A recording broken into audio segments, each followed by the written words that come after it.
Nahmaduhu wa nasta'inuhu wa nastaghfiruh wa na'udzu billahi min shururi anfusina wa sayyiati a'malina may yahdihillahu fala mudilla lahu wa may yudlil fala hadiya lahu wa asyhadu an la ilaha illallah wahdahu la syarika lahu wa asyhadu anna Muhammadan abduhu wa rasuluh. Ya ayyuhalladzina amanu taqullaha haqqa tuqatih wa la tamutunna illa wa antum muslimun. Ya ayyuhan nasu taqu rabbakum alladzi khalaqakum min nafsin wahidah wa khalaqa minha zawjaha وبث منهما رجالا كثيرا ونساء واتقوا الله الذي تساءلون به والأرحام إن الله كان عليكم رقيبا يا أيها الذين آمنوا اتقوا الله وقولوا قولا سديدا يصلح لكم أعمالكم ويغفر لكم ذنوبكم ومن يطع الله ورسوله فقد فاز فوزا عظيما.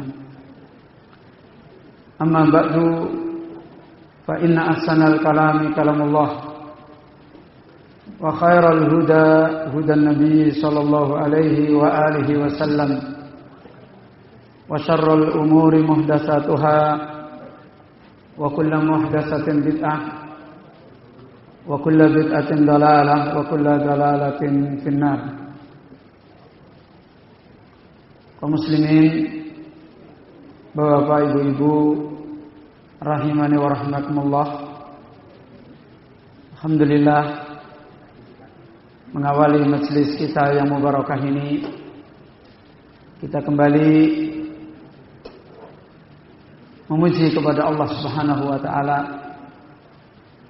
Memuji di mana kita sebagai hamba yang terus menyadari sikap kita makhluk yang dhaif, yang lemah, yang senantiasa hanya butuh kepada penciptanya. Dan dengan demikian menyadari bahwasanya kita harus selalu menuju kepada pencipta kita dan meminta tolong agar kita dimudahkan untuk bisa menuju kepada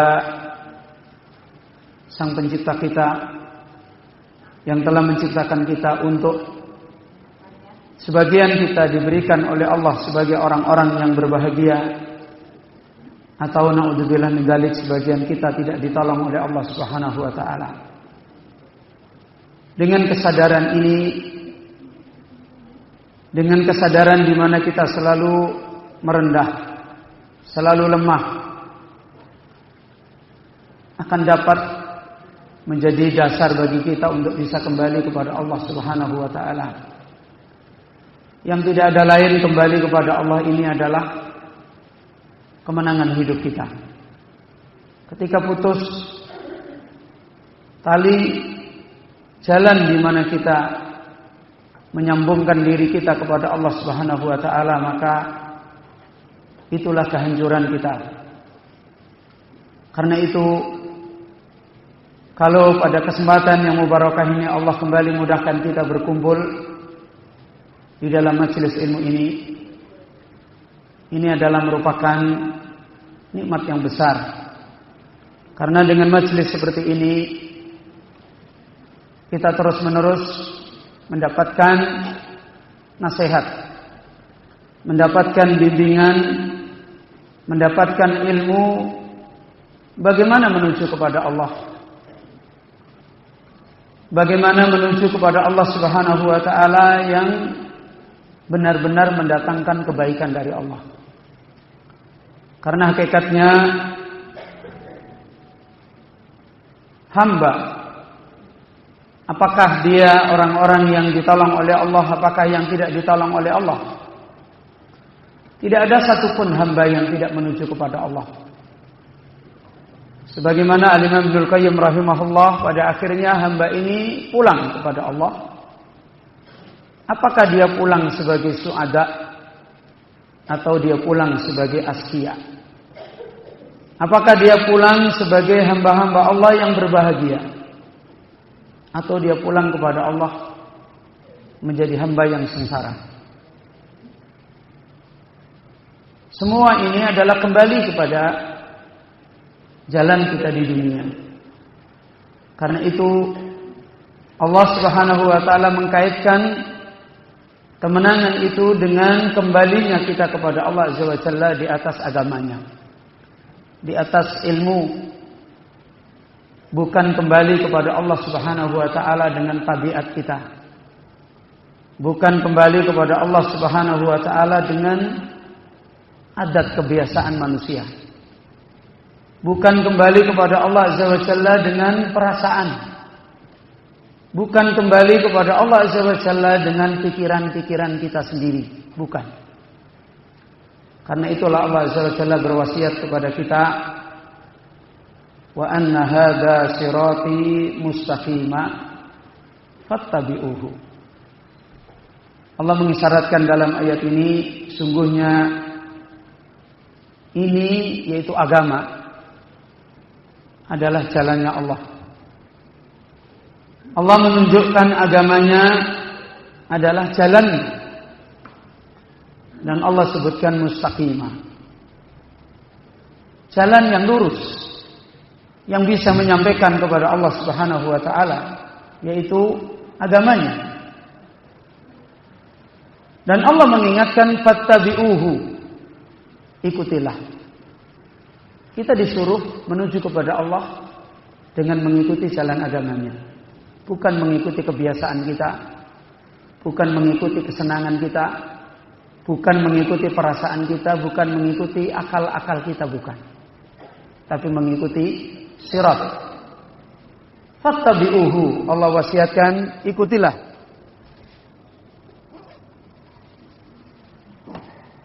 Dan Allah memperingatkan kepada kita semua, wala tattabi'u subula. Jangan kalian mengikuti jalan-jalan yang lain.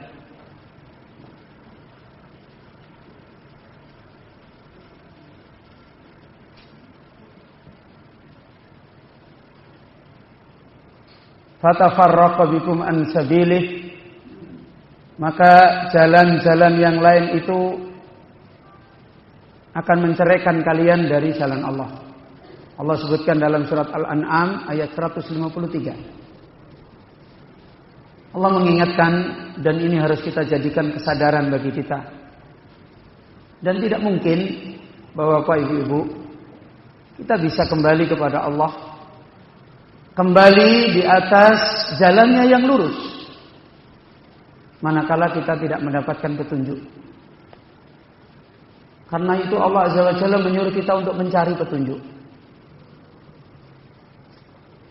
Allah menyuruh kita untuk mencari petunjuk, seperti yang ada di dalam firman Allah Azza wa Jalla dalam surat Al-Fatihah. Setiap hari kita minta kepada Allah, menunjukkan kita mencari, bukan membiarkan diri merasa di atas petunjuk, bukan. Ihdinas siratal mustaqim.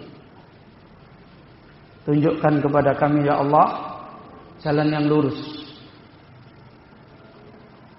Kemudian Allah sebutkan jalan yang lurus, siratal ladzina an'amta alaihim, yaitu jalannya orang-orang yang Allah beri nikmat, yaitu para anbiya, para rasul, para siddiqin, para syuhada, para sholihin, para pewaris anbiya, yang begitu jelas bagaimana jalan mereka. Allah menyebutkan jalan mereka ini tidak seperti jalannya orang-orang yang gagal. Siapa jalannya orang yang gagal? Di akhir surat Al-Fatihah, apa ibu-ibu? Ghairil maghdubi alaihim waladdallin. Allah sebutkan di sini sifat. Walaupun di sini disebutkan orang tertentu, tapi yang dimaksudkan adalah sifat. Yang dimaksudkan adalah cara. Allah menyebutkan di dalam ayat ini ghairil maghdub, bukan jalannya orang-orang yang dimurkai. Ini menyebut orang, tapi yang dimaksudkan bukan orang. Yang dimaksudkan caranya dia. Waladhdallin, dan bukan jalannya orang-orang yang sesat. Yang dimaksudkan siapa? Caranya dia. Bagaimana jalannya orang yang dimurkai dan bagaimana jalannya orang yang sesat. Dan ini telah banyak ditunjuk oleh Nabi. Ketika Nabi sallallahu alaihi wasallam mengingatkan umat, mengingatkan kita semua, latar kabanna minkum sunana man kana qablikum. Kata Rasulullah, kalian, siapa kalian berarti ibu-ibu? Ya kita ini. Kalian, kata Rasulullah sallallahu alaihi wasallam, akan mengikuti orang-orang sebelum kalian. Ngikuti, bukan dia jadi dia, bukan, tapi ngikuti jalannya. Yang dimaksud orang yang dimurkai itu orang Yahudi. Yang dimaksud orang yang sesat adalah orang Nasrani. Allah katakan, Nabi sallallahu alaihi wasallam ingatkan, kalian akan mengikuti mereka. Jadi bukan kalian jadi Yahudi, enggak. Kalian jadi Nasrani, enggak. Yang dipersoalankan Nabi di sini, kalian mengikuti mereka. Sejengkal demi sejengkal, sehasta demi sehasta, sampai pada puncaknya persis. Kata Nabi Sallallahu Alaihi Wasallam, kalau mereka masuk ke lubang biawak, kalian ikut. Jadi sampai seandainya mereka masuk ke lubang-lubang biawak, kalian ikut. Dalam riwayat yang lain, naudzubillah min dzalik, seandainya mereka berbuat zina dengan ibu mereka di jalan, kalian ikut. Ini peringatan Allah Azza wa Jalla. Agar kita kembali membangun, kembali kepada Allah, mengikuti jalan. Dan bagaimana yang dimaksudkan jalannya orang Yahudi dan orang Nasrani? Kesimpulannya adalah kembali kepada rusaknya jalan ilmu. Kembali ke apa ibu? Apa? Apa tadi saya bilang? Rusaknya jalan ilmu. Al-Yahud ya'rifunal haq wa la ya'malu bihi.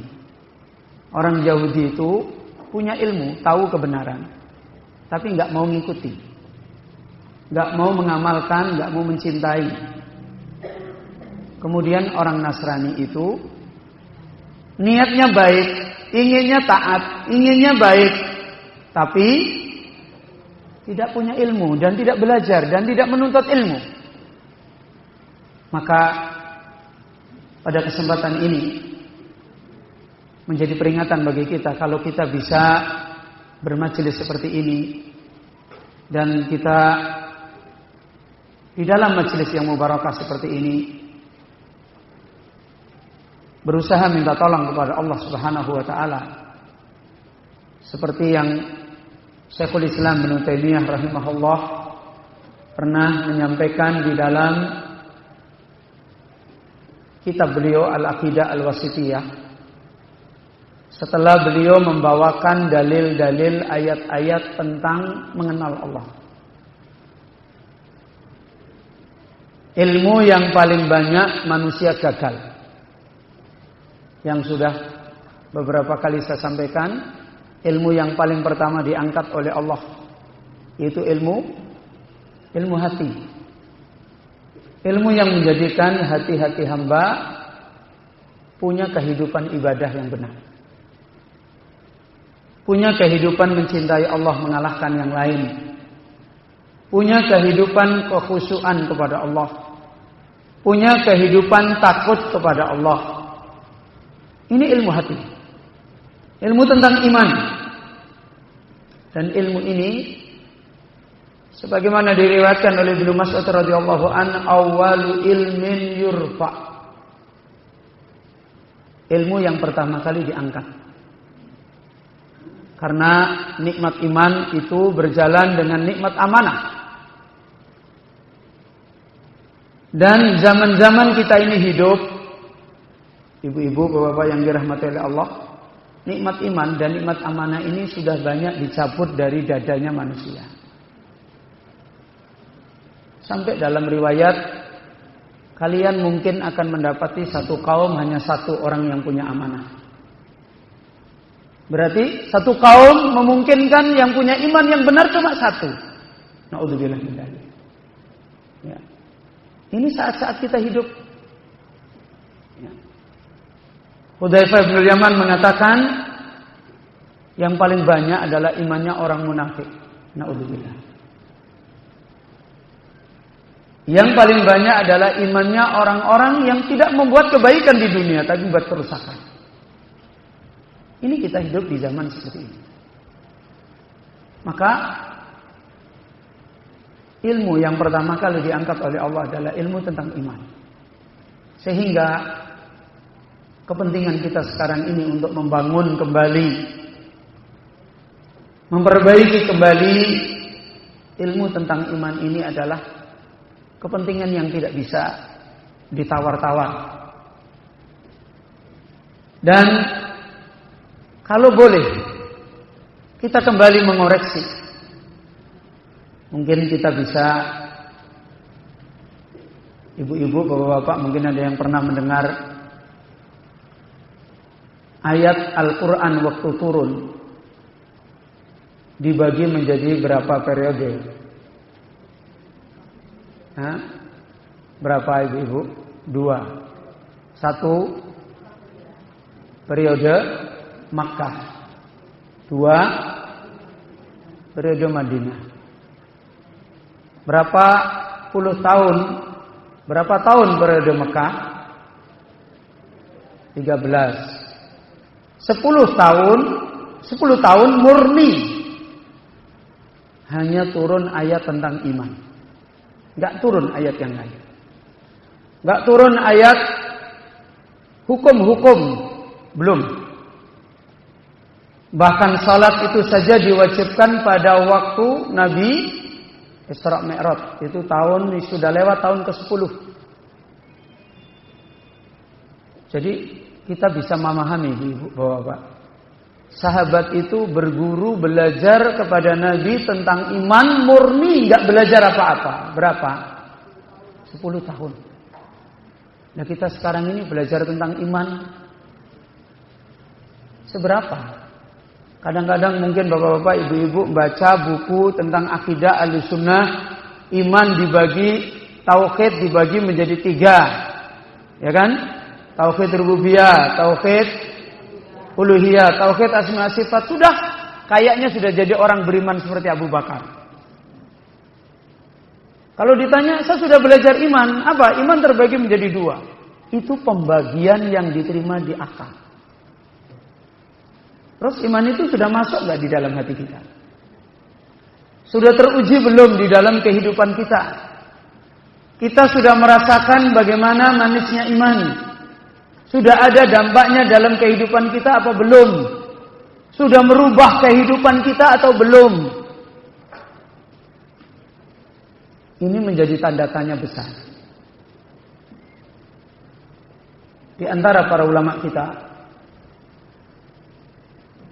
ketika menjelaskan ayat yang menjadi dasar pengajaran iman yang benar, dan insya Allah Bapak Ibu sudah hafal ayatnya. Wa ma khalaqtul jinna wal insa illa liya'budun. Apa artinya?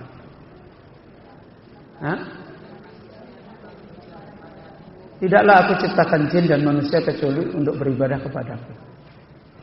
Sudah berapa tahun kita sering mendengar ayat ini dibaca? Sudah berapa lama Sudah sering, bahkan mungkin kita hafal ayat itu. Tapi sekarang kita tanya, ketika kita beribadah, apakah kita merasakan manisnya ibadah? Apakah ketika kita beribadah, kita mendapatkan lezatnya ibadah? Apakah ibadah kita telah mengalahkan kesenangan-kesenangan dunia kita? Apakah ibadah kita telah melupakan kita di dalam urusan dunia? Seperti di dalam sebuah doa yang dulu pernah kita sampaikan. Nabi sallallahu alaihi wasallam berdoa dalam sebuah doa beliau yang diriwayatkan dikutip oleh Al-Imam Ibnu Rajab Al-Hambali di dalam syarah kitab Labbaika Allahumma labbaik. Rasulullah sallallahu alaihi wasallam berdoa, Allahumma ij'al hubbaka ahabbal asya. Wahai Allah, jadikan cintaku kepada Engkau adalah kecintaan yang paling tinggi. Wa khasyataka akhsal asya. Dan jadikan takutku kepada Engkau adalah paling takutnya sesuatu. Kemudian waqta'anni hajatid dunya bisyauqi ila liqa'ika. Wahai Allah, putuskanlah aku dari kebutuhan dunia dengan beribadah kepada Engkau, dengan rindu beribadah kepada Allah.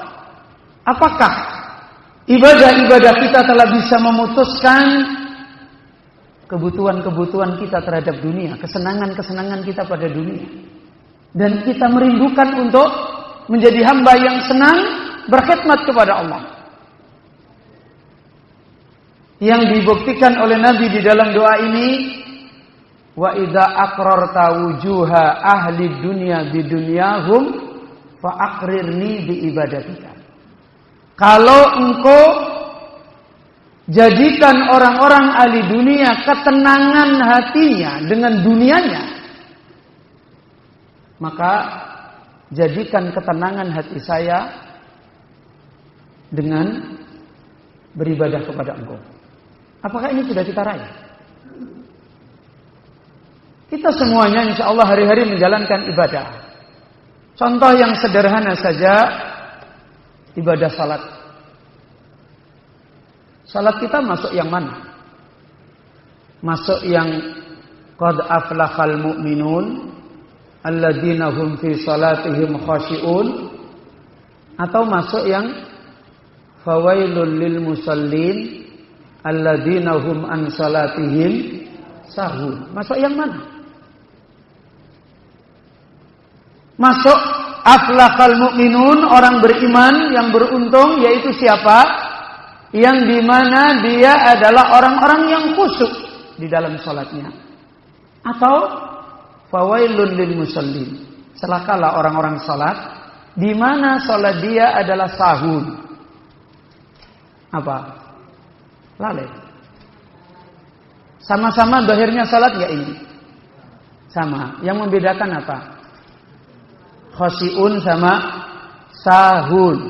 Khashi'un itu letaknya di mana itu? Di hati. Sahun itu letaknya di mana? Di hati. Yang menentukan adalah ibadah hati kita. Sama-sama zahirnya salat.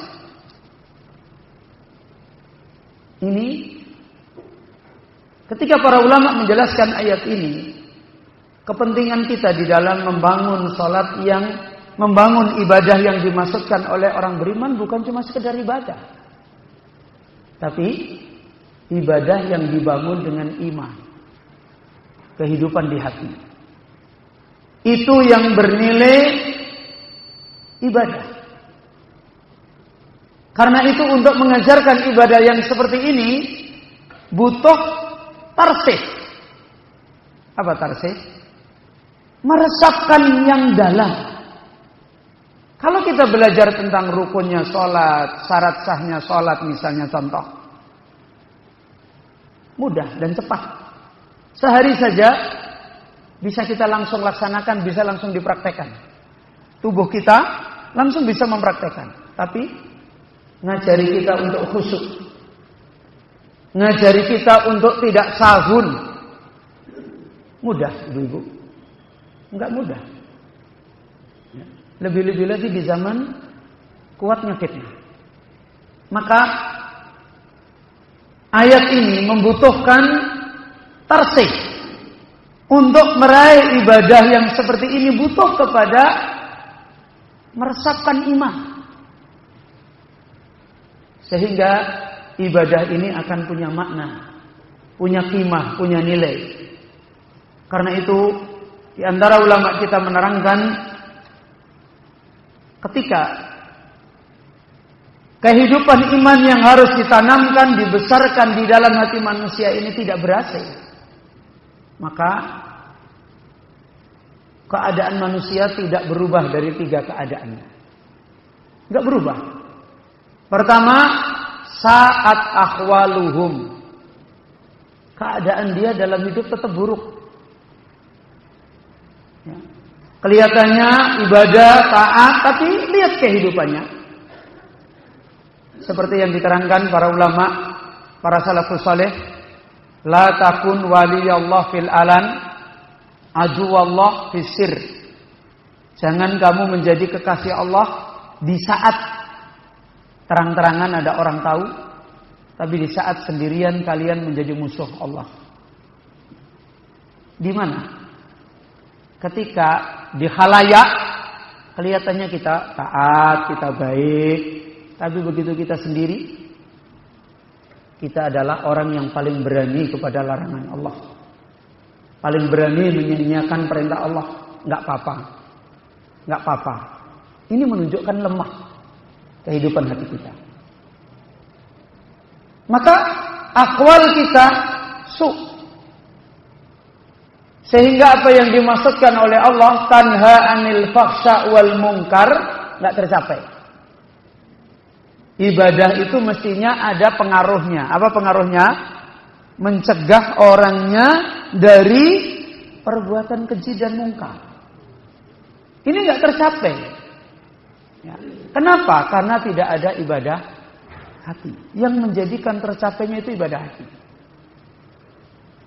Hal yang demikian juga diajarkan oleh Nabi, khusus kaitannya dengan salat. Rasulullah SAW pernah bersabda, kama qala, idza qama ahadukum ila shalah fala yabsuq qibala wajhihi. Kalau salah seorang di antara kalian salat, jangan meludah ke depan. Kemudian wala an yaminihi, jangan meludah kemana? Ke kanan. Kalau butuh, maka hendaklah dia meludah ke kiri atau ke bawah. Apa hikmahnya ini, Ibu? Hikmahnya apa yang dimaksudkan oleh Nabi di sini? Dia merasa dekat dengan Allah, berhadapan dengan Allah atau tidak? Makanya Nabi mengatakan, kenapa seperti ini Nabi mengajarkan, kenapa enggak boleh meludah ke depan? Nabi mengatakan, fa innallaha qibala wajhihi. Karena Allah berada di arah depannya orang yang salat. Menunjukkan apa? Orang yang bisa. Sekarang tanya, meludah itu masuk syarat rukun salat enggak? Masuk enggak? Meludah masuk syarat rukun salat enggak? Enggak. Pembatal salat enggak? Enggak. Berarti ini perkara yang pada asalnya apa? Mubah. Mubah saja Nabi mendidik dengan adab. Kenapa? Persoalannya bukan masalah mubah.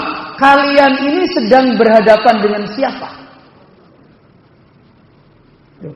Kalian, kita ini ketika salat sedang dekat dengan siapa? Sudah dekat dengan Allah, Rabbul Alamin. Yang mubah saja harus dijaga.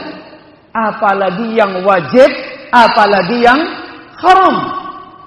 Maka inilah makna ibadah hati. Merasa di mana hamba itu dekat dengan Allah.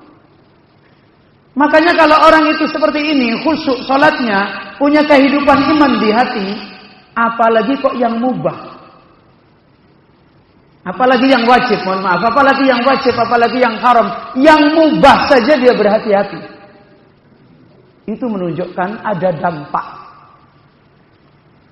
Kata Syekh Sa'di rahimahullah ketika menjelaskan hadis ini. Kalau orang mukmin punya kehidupan hati iman yang seperti ini khususnya.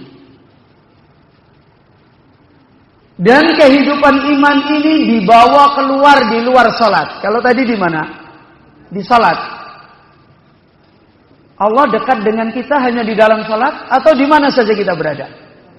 Di mana saja kita berada. Allah mengatakan, "Wa huwa ma'akum aina ma kuntum." Allah selalu mengawasi kalian di mana saja kalian berada. Seharusnya kalau memang hati kita punya kehidupan hati yang benar, ini terus ada bersama kita. Sehingga hidup kita punya dampak. Dan ini berangkat dari kehidupan hati. Maka kalau kehidupan hati ini gagal, keadaan kita tidak pernah baik. Sulit untuk baik. Saat afwaluhum. Ini yang pertama. Yang kedua, wangqalabat mawazinuhum. Kaidah hidup kita terbalik-balik. Orang hidup ini kalau tidak punya kaidah hidup, rusak. Dan kaidah hidup ini sederhana.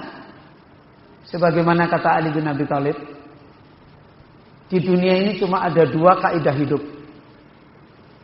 Abnaul akhirah sama abnaul dunia. Di dunia ini hanya 2 kaidah hidup. Kaidahnya anak-anak ahli dunia dan kaidahnya anak-anak ahli akhirat. Gak ada lagi yang lain. Kalau kehidupan hati, iman itu tidak meresap, kaidah hidup berubah. Apa? Orang beriman, kaidahnya pakai orang ahli dunia. Ini yang disebut imannya siapa, Bu? Imannya orang munafik. Kan begitu.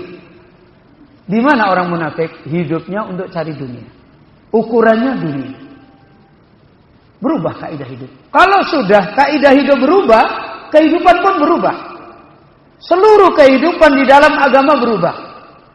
Menuntut ilmu harusnya untuk mencari ridha Allah, cari kepentingan dunia. Berubah kan? Rusak. Seorang istri menjalankan kewajiban pada suami harusnya karena mentaati siapa? Allah, ingin cari pahala, berubah. Cari balasan suami, akhirnya berantem. Karena suaminya sering gak berhasil membalas. Seorang suami ingin melaksanakan kewajiban pada istrinya, harusnya kaidahnya mencari ridha Allah, ini kaidahnya cari dunia. Berubah lagi. Semua berubah. Salat-salat kita harusnya mencari ridha Allah, cari pahala, ini berubah. Ibadah kita cari kepentingan dunia, berubah semua. Kalau sudah seperti ini, sempit semua kerusakan hidup.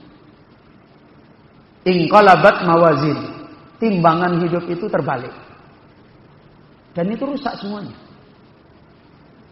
Kemudian yang ketiga, hidup kita terus-menerus dipermainkan. Gak pernah hidup kita ini bisa serius. Hidup tala abad. Hidup kena korban permainan. Permainannya siapa? Permainannya asyayatin. Permainannya siapa? Setan. Hari-hari kita ini lemah. Hari-hari kita ini selalu ditaklukkan oleh musuh kita. Karena kekuatan kita, iman itu sudah gak ada. Jadi sudah hidup kita kacau. Kemudian hari-hari kita adalah orang-orang yang dipermainkan oleh syaitan.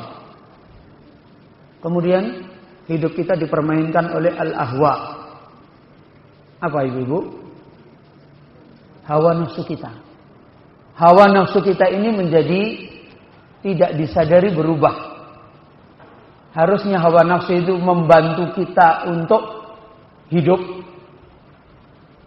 Tapi berubah jadi sesembahan. Na'udzubillah min dzalik.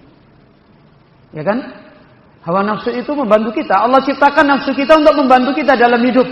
nafsu makan untuk membantu kita menjaga tubuh kita, nafsu berketurunan, bersuami, beristri membantu kita untuk melangsungkan kehidupan kita, keturunan kita dapat kebaikan. Ini berubah, dipermainkan oleh nafsu kita. Semua hal-hal yang terkait dengan nafsu mempermainkan kita. Makanya banyak manusia tidak berhasil membendung nafsunya, tapi dikorbankan oleh nafsunya. Banyak manusia dirusak oleh nafsunya, nafsu makannya, nafsu kehidupan suami istrinya, jadi kerusakan semua. Nafsu ingin jadi tokohnya, ngerusak dia. Nafsu menginginkan dunia, ngerusak dia. Semua ini karena lemahnya kehidupan hati. Kemudian dipermainkan oleh ammaratun bisu. Dan kalau manusia sudah seperti ini, nggak akan bisa berhasil.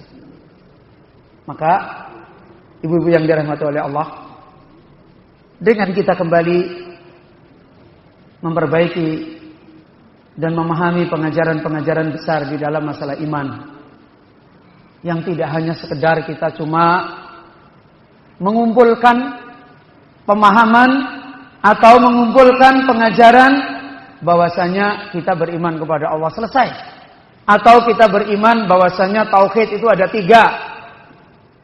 ya, selesai. Enggak, kita butuh ayat itu terus masuk ke diri kita. Walaupun harus berulang. Banyak enggak Allah mengulang-ulang ayat di dalam Al-Quran, Ibu? Hah? Banyak. Contohnya ayat apa? Fabi ayyi ala'i rabbikuma tukadziban. Ya? Allah mengulang. Dan itu salah satu metode meresapkan pengajaran iman. Jadi jangan ngaji kok iman terus bosen Ustaz. La haula wala quwata illa billah. Ya. Itu kebutuhan kita. Hati kita ini banyak yang berkepentingan. Setan berkepentingan. Hawa nafsu kita berkepentingan. Kenapa setan berkepentingan? Karena dia musuh kita. Coba lihat ketika Nabi sallallahu alaihi wasallam menerangkan tentang setan. Di mana setan berjalan memasuki kita?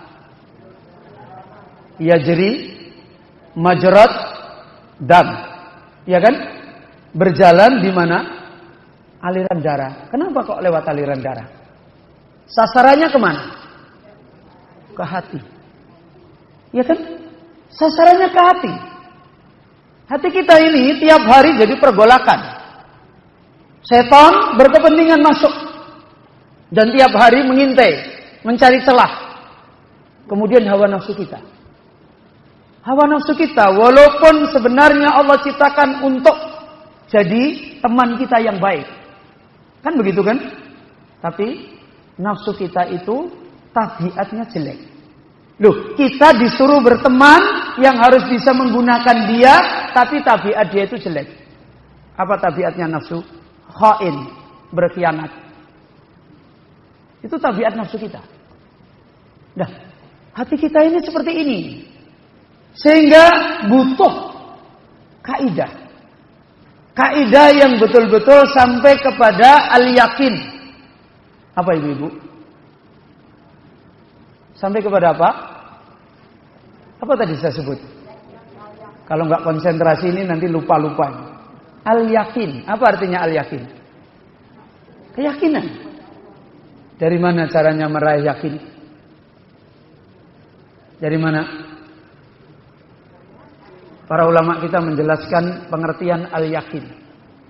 Al-yakin a'la maratibil ilmi. Yakin itu puncak paling di atasnya tingkatan ilmu. Berarti untuk meraih yakin harus meraih apa ibu-ibu? Ilmu. Orang yang nggak pernah meraih ilmu, nggak pernah belajar ayat-ayat Allah, sunnah Nabi, bagaimana mungkin meraih yakin? Nggak mungkin. Dan yakin ini pun harus digabungkan dari hakul yakin, kemudian ainul yakin, Ini harus dikumpulkan. Ya. Nah, dari ilmu yakin, kemudian ainul yakin. Nah, dari ilmu yang yakin itu dari ayat, dari Quran, dari sunnah, harus dipelajari. Kemudian diketemukan dengan ainul yakin. Apa ainul yakin? Yang kita buktikan dalam hidup. Karena ilmu yang ada di Quran dan sunnah itu tidak akan bertentangan dengan kejadian-kejadian hidup. Makanya para nabi dulu berusaha mempertemukan ilmu wahyu dengan ilmu apa? Ilmu yang terjadi. Contohnya siapa? Dulu pernah saya sampaikan. Nabi Ibrahim minta kepada Allah apa? Arini kaifa tuhyil mauta. Nabi Ibrahim dapat berita dari Allah, Allah mampu menghidupkan yang mati. Dulunya tidak ada, dihidupkan oleh Allah. Kemudian Allah mengulangi menghidupkan lagi, Allah mampu. Ini dari mana berita ini? Dari ayat. Ya kan? Dari wahyu. Tapi Nabi Ibrahim mengatakan, arini, tunjukkan padaku ya Allah. Kaifa tuhyil mauta. Bagaimana engkau menghidupkan yang mati? Allah mengatakan, kamu tidak percaya Ibrahim? Bala. Saya percaya. Tapi lihat ma'inna qalbi. Supaya hatiku itu kuat. Ini. Coba lihat, ini Nabi Ibrahim. Supaya hatiku itu kuat. Karena pada akhirnya iman ini akan berbenturan dengan cobaan hidup. Itu iman. Dan cobaan hidup itu kuat, ibu-ibu. Maka butuh iman yang kuat. Dan iman yang kuat harus dibangun dengan ilmu yang kuat yang bisa meraih al-yakin. Maka jangan heran kalau Nabi Ibrahim mau dimasukkan ke dalam api, keyakinannya tidak berubah. Hasbiyallah wa ni'mal wakil. Selesai. Kita ini sekarang sudah berulang saya sampaikan, hari ini sedang makan, besok makan apa ya? Kan begitu. Hari ini itu masih makan, tabungannya di bank masih ada. Itu masih mikir nanti besok kalau banknya hancur, kalau gini terus gimana kita, bagaimana? Di mana letak kita al-yakin? Ini menunjukkan lemahnya kita. Maka kita butuh lebih-lebih lagi di saat sekarang ini. Saat di mana ilmunya Allah Azza wa Jalla telah banyak kehilangan roh. Karena kehilangan para pembawa-pembawanya yang barokah. Sebagaimana hal ini diisyaratkan oleh Imam Hasan al-Basri. Ketika suatu hari Imam Hasan al-Basri berkata di depan para tabi'in, antum fi zamanin kathura ulama'ukum wa qalla khutaba'ukum. Kalian ini sekarang hidup di sebuah masa orang alim kalian lebih banyak daripada tukang ceramah kalian. Tukang ceramahnya sedikit, tukang ngomong sedikit, tapi orang alimnya banyak. Kata Imam Hasan al-Basri, sayati alan nas, akan datang suatu masa pada manusia, khutaba'uhum aktsar min ulama'ihim. Tukang ngomongnya agama lebih banyak daripada orang alimnya. Berarti masa-masa itu masa-masa berat. Masa-masa sulit. Masa-masa tidak mudah kita membangun ilmu. Karena masa-masa di mana kita sulit meraih pengajaran-pengajaran yang barokah. Maka mudah-mudahan kita memohon taufik kepada Allah Azza wa Jalla agar kita dibimbing oleh Allah dalam keadaan kita yang seperti ini.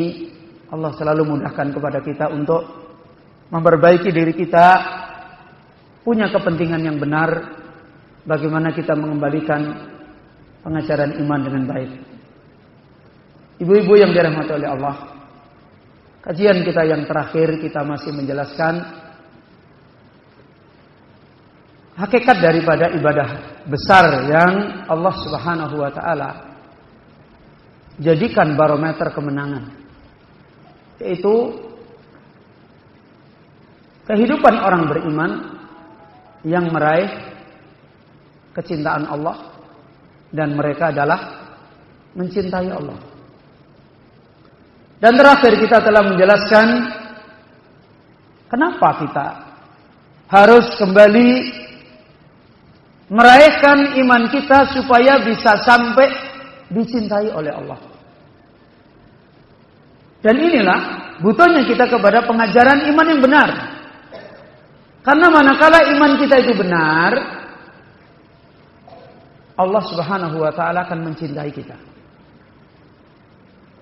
Kalau ibu-ibu baca Al-Qur'an, banyak ayat-ayat yang menerangkan innallaha yuhibbu wallahu yuhibbu, Allah mencintai, Allah mencintai, Allah mencintai, dan selalu dikaitkan dengan orang-orang tertentu yang menunjukkan mereka adalah orang yang meraih kemenangan dengan imannya. Seperti Allah Subhanahu wa taala berfirman dalam surat Al-Baqarah, innallaha yuhibbul muhsinin. Sungguhnya Allah mencintai orang-orang yang berbuat ihsan. Surat Al-Baqarah ayat 195. Allah berfirman dalam surat Al-Baqarah ayat 222, innallaha yuhibbut tawwabina wa yuhibbul mutatahhirin. Allah mencintai orang-orang yang mereka senantiasa bertobat dan mencintai orang-orang yang selalu membersihkan dirinya. Kemudian Allah berfirman dalam surat Ali Imran ayat 76, innallaha yuhibbul muttaqin. Allah mencintai orang yang bertakwa. Ini menunjukkan bagaimana kita meraih iman yang bisa seperti ini. Allah berfirman juga dalam surat Ali Imran ayat 146, wallahu yuhibbus sabirin. Allah mencintai orang-orang yang sabar. Semua ini ada kaitannya dengan kehidupan hati. Allah mencintai orang-orang yang mutawakkilin. Surat Ali Imran ayat 159. Innallaha yuhibbul mutawakkilin. Sesungguhnya Allah mencintai orang-orang yang selalu bertawakal, berserah diri kepada Allah. Semua ini kaitannya dengan iman yang benar. Maka mereka yang mendapatkan kecintaan Allah. Dan kita telah memahami pada kajian yang lalu ayat yang masih kita mendapatkan pengajaran dalam surat Yunus ayat 62 sampai 64. Kita sampai kepada ayat lahumul busra fil hayatid dunya wa fil akhirah. Allah menegaskan secara mutlak tanpa ada pembatasan. Orang-orang yang dia dicintai oleh Allah, yang di dalam ayat ini disebut apa? Dalam surat Yunus ayat 62 disebut apa kata Allah? Apa? Apa ibu-ibu? Orang-orang yang Allah cintai disebut oleh Allah apa dalam ayat ini? Auliya Allah. Ya. Ada. Inna auliya Allah. Ingatlah sesungguhnya aulia. Kita sering kan mendengar bahasa istilah aulia. Para wali Allah yang banyak orang memahami dengan pemahaman-pemahaman yang keliru. Sesungguhnya para wali Allah, para kekasih Allah Azza wa Jalla, mereka lah orang-orang yang dijanjikan meraih kemenangan di dalam jalan Allah. Karena kembalinya mereka betul. Sebagaimana dijelaskan dalam ayat yang sudah kita jelaskan, la khaufun alaihim. Tidak menimpa pada kehidupan mereka ketakutan. Walahum yahzanun, dan mereka tidak menimpa kesedihan. Kemudian terakhir yang kita jelaskan di akhir pembahasan kita, lahumul busra fil hayati dunia wa fil akhirah. Mereka ini adalah orang-orang yang mendapatkan al-busra. Apa artinya busra? Kabar gembira. Orang yang meraih kegembiraan yang benar di dalam hidup mereka di dunia dan di dalam kehidupan mereka di akhirat. Dan kita telah mendapatkan penjelasan dari beliau Syekh Sa'di rahimahullah tentang makna busra fil hayati dunia. Apa? Masih ingat ibu-ibu? Jangan sampai lupa semua. Apa maknanya busra fil hayati dunia yang dulu sudah kita jelaskan? Yang pertama, as-sana'ul hasan. Apa? Penyebutan yang baik. Namanya di dunia dijaga oleh Allah. Sana'ul hasan. Karena Allah menerima orang ini. Allah menjadikan makhluk-makhluk juga menerima. Penduduk langit menerima, penduduk bumi juga menerima. Sampai musuh pun menilai kalau dia itu baik. Ini kemenangan yang sangat besar. Kemenangan ini yang diperebutkan oleh manusia. Melebihi kemenangan makan dan minum. Kekayaan. Ya. Kemudian setelah sana'ul hasan, apa dulu? Al-mawaddah fi qulubil mu'minin. Apa? Dicintai orang-orang beriman. Orang-orang beriman itu mencintai dia. Kemudian yang ketiga, apa dulu ibu-ibu? War-ru'ya as-salihah. Dia diberi kabar gembira oleh Allah, mimpi tentang kebaikan dia. Dan orang lain melihat dia di dalam mimpinya kebaikan. Dan ini kabar gembira yang disegerakan oleh Allah Azza wa Jalla di dunia. Dan mimpi yang baik bagi orang beriman adalah masuk dalam ru'yah shadiqah. Dan itu salah satu berita kenabian. Berita kenabian adalah wahyu yang diterima para nabi, diantaranya lewat mimpi. Seperti Nabi Ibrahim alaihissalam mendapatkan wahyu, diuji memotong anaknya lewat mimpi. Mimpinya orang mukmin yang baik dan mimpi dalam keadaan mimpi yang baik adalah mimpi yang merupakan salah satu kabar gembira. Kemudian yang terakhir, yang keberapa? Yang kelima, dia banyak melihat di dunia. Ditunjukkan oleh Allah di dunia. Apa? Lutfullah. Apa ibu-ibu? Apa? Keterlibatan Allah. Ya? Iya, lutfullah. Iya, sudah sampai situ. Belum selesai. Ru'yah salihah sudah. Apa yang dia hamba itu melihat di dunia dari perannya Allah, di mana hidup dia selalu di dalam keterkaitan dengan Allah. Dia selalu mendapatkan keterlibatan rahmatnya Allah, kasih sayangnya Allah dalam bentuk apa? Dalam bentuk kebaikan-kebaikan dia dimudahkan. Kemudian apa? Kejelekan-kejelekan dia ditutup oleh Allah. Kebaikan-kebaikan dia dimudahkan, kejelekan-kejelekan dia apa? Ditutup oleh Allah. Ini kemenangan besar ini. Ini busra fil hayatid dunia. Kabar gembira yang Allah berikan pada orang di dunia bagi orang-orang yang menjadi kekasih Allah. Allah selalu mentakdirkan keadaan dia seperti ini. Dan adapun di akhirat, fil akhirah, banyak kabar gembira. Kabar gembiranya di akhirat diantaranya pada waktu dia ajal. Karena kehidupan akhirat itu dimulai dari mana? Dari mana ibu-ibu kehidupan akhirat dimulai? Dari ajal. Ajal itu sudah masuk kehidupan akhirat. Ya. Pada waktu mau ajal, itu sudah ada kabar gembira. Malaikat yang datang mengucapkan dia, Allah takhafu wa la tahzanu. Kalian jangan takut, kalian jangan sedih. Karena orang ketika mau ajal, itu di dunia terjadi kejadian yang luar biasa. Malaikat dari langit datang, jumlahnya nggak bisa dihitung. Nggak bisa dihitung orang ketika mau ajal.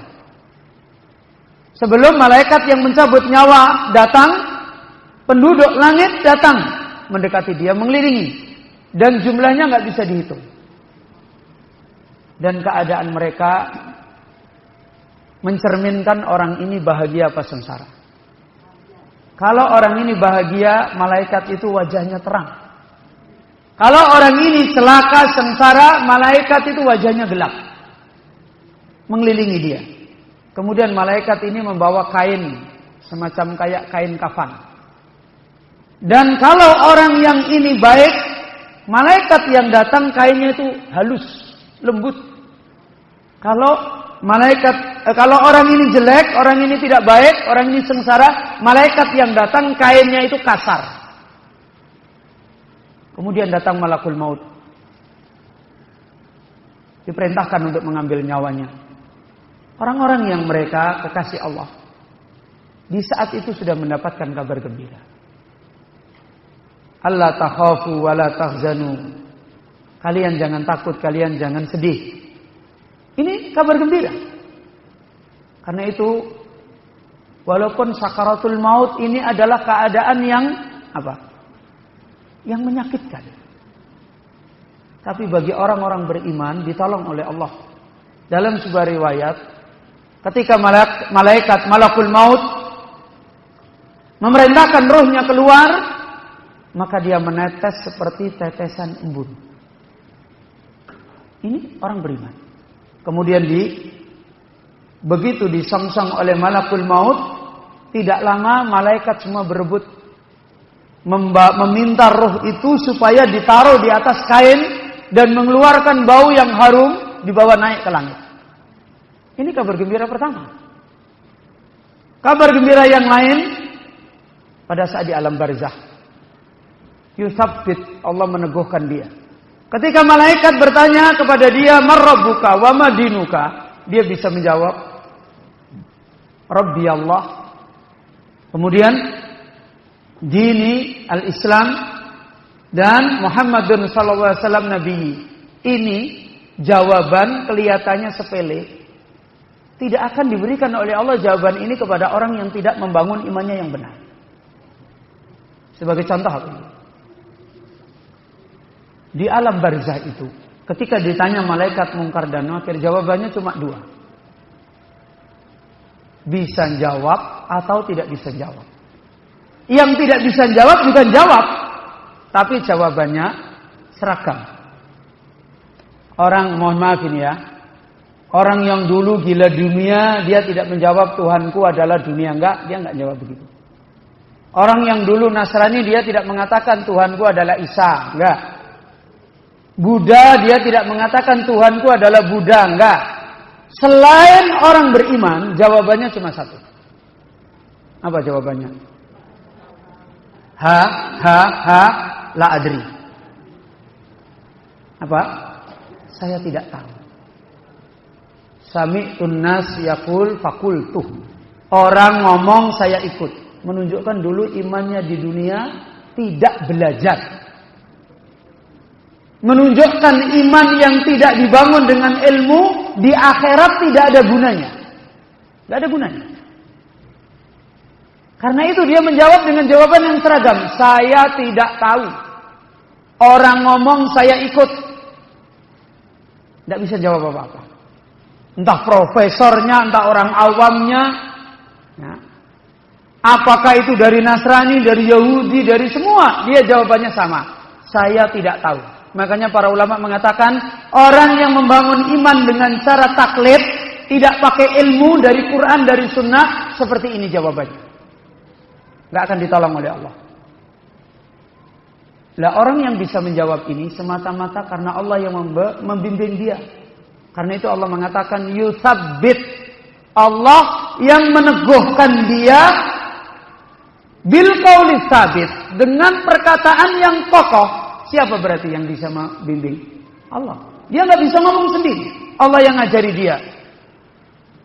Allah yang ngajari dia. Padahal pertanyaannya pakai bahasa apa ini? Bahasa Arab. Di sana bukan pakai bahasa Inggris, bukan pakai bahasa kampung, bukan. Ini bahasa Arab. Tapi dia bisa menjawab karena laqanahullah, Allah yang mentalkin. Jadi nggak usah kita talkin sibuk. Jadi nggak perlu kita datang kubur, wahai fulan, nanti kamu didatangi malaikat, nanti jawab gini ya, nggak perlu. Allah yang akan mentalkin dia. Ini busra. Belum lagi busra pada waktu hari mahsyar. Ketika catatan amal itu datang kepada orang dan tidak bisa ditolak. Di antara mereka ada yang mengambil dari belakang, naudzubillah. Dan ada yang mengambil dari kiri. Kemudian ada yang mengambil dari kanan. Mereka yang mengambil dari belakang dan dari kiri, mereka mengatakan, ya laitani lam uta kitabiyah. Seandainya catatan ini tidak datang kepada kita saja lebih baik. Dia sudah tahu kalau dia hancur. Sementara yang ambil dengan tangan kanan, mereka wajahnya cerah. Belum buka saja, mereka sudah cerah. Mereka mengatakan, ha umuqra'u kitabiyah. Mari kita baca kitab kita. Ini kabar gembira. Ini Bapak Ibu yang dalam. Sampai kemudian Allah membimbing dia masuk ke dalam surga. Persoalan yang paling pokok. Ini menunjukkan kemenangan yang sesungguhnya dalam hidup. Kemenangan mana yang mau kita kejar kalau kita tidak ingin menjadi orang yang ditolong oleh Allah seperti ini? Makanya dulu sudah saya sampaikan, mari kita berlomba untuk dicintai oleh Allah. Merebut bagaimana dicintai oleh Allah. Cari jalan supaya kita ditolong oleh Allah masuk golongan orang-orang yang dicintai. Gak usah kita bingung. Nanti orang-orang baik akan dicintakan kita. Dunia akan didatangkan pada kita. Dan dalam keadaan kita dibimbing oleh Allah. Bukan dalam keadaan kita dirusak oleh dunia. Itu kalau kita dicintai oleh Allah. Dan disinilah Allah mengingatkan dalam ayat ini, la tabdila li kalimatillah. Coba ibu-ibu, ayatnya coba disimak. La tabdila li kalimatillah. Tidak ada tabdil. Apa tabdil? Hah? Ibu-ibu pernah mendengar kata bagal? Mbok saya dibadali, ganti. Tidak ada perubahan. Tidak ada pergantian. La tabdila. Tidak ada perubahan li kalimatillah bagi perkataan Allah seperti ini. Bahwasanya Allah menjadikan kekasihnya seperti ini dan sekaligus yang tidak kekasihnya tidak akan seperti itu. Itu nggak akan berubah. Ini rahasia hidup. Banyak orang tidak paham rahasia ini. Dan orang yang tahu rahasia ini orang beriman. Orang yang punya ilmu, yang paham apa yang Allah ajarkan ini, orang yang paling tahu kejadian hidup. Makanya beberapa kali dulu sudah saya sampaikan, orang ahli agama, orang paling tahu dunia atau orang ahli dunia paling tahu dunia? Orang ahli agama paling tahu dunia. Orang ahli dunia paling tidak tahu dengan dunia. Apa pengetahuan orang ahli dunia? Tidak lebih memahami sebab akibat yang sudah dia lihat. Kan begitu kan?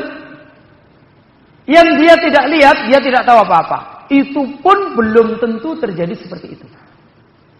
Beda dengan, coba sekarang, kemenangan seperti ini. Ada orangnya, ibu-ibu pernah kuliah sampai S berapa? Sampai S berapa ini? Pernah diajarkan seperti ini? Rahasia hidup seperti ini pernah? Enggak pernah. Nah, semua yang kita pelajari enggak pernah memberikan kepastian hidup. Hidup itu kayak gini, enggak tahu. Makanya sering AO. Tahu AO? Loh kok begini ya yang terjadi? Saya kira begini. Saya kira saya menang. Kok saya jadinya kayak gini? Saya kira begini. Seringnya begitu. Saya kira begini. Ternyata begini. Coba bahasa ini kan paling sering. Coba lihat itu di koran-koran sekarang itu loh. Orang-orang tua itu banyak bodoh dengan kehidupan. Mohon maaf ini Bapak Ibu. Dia bilang, anakku itu di rumah baik loh. Kok mosok tuh begitu? Nah, ini nggak paham hidup. Nggak ngerti kejadian itu. Orang mukmin paling tahu rahasia hidup. Sebagaimana Allah Azza wa Jalla mengingatkan. Kaidah hidup seperti ini itu la tabdil. Rumus hidup yang tidak pernah berubah. Ini rumus hidup yang nggak pernah berubah. Di mana-mana rumus ini berjalan sama.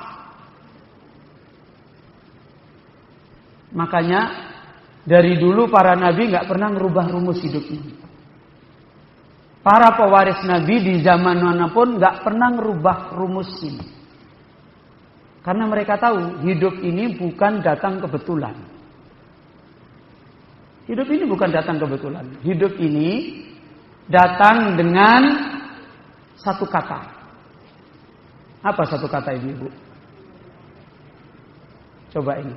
Ini mungkin suratnya hafal, tapi banyak kita nggak paham. Hidup ini setiap hari kita lalui seperti ini. Dari yang besar-besar sampai yang kecil-kecil. Itu cuma keluar dari satu kata. Siapa yang bisa jawab? Hah? Apa ibu-ibu? Nanti saya sebut ayatnya pasti hafal. Tapi nggak nyambung. Apa? Pernah mendengar kata kun? Nah iya. Kalau sudah saya sebutkan baru ngerti. Tapi nggak nyambung. Gitu loh. Hidup ini setiap yang terjadi itu cuma keluar dari kata kun. Siapa yang ngomong kun? Allah Azza wa Jalla. Kulla yaumin huwa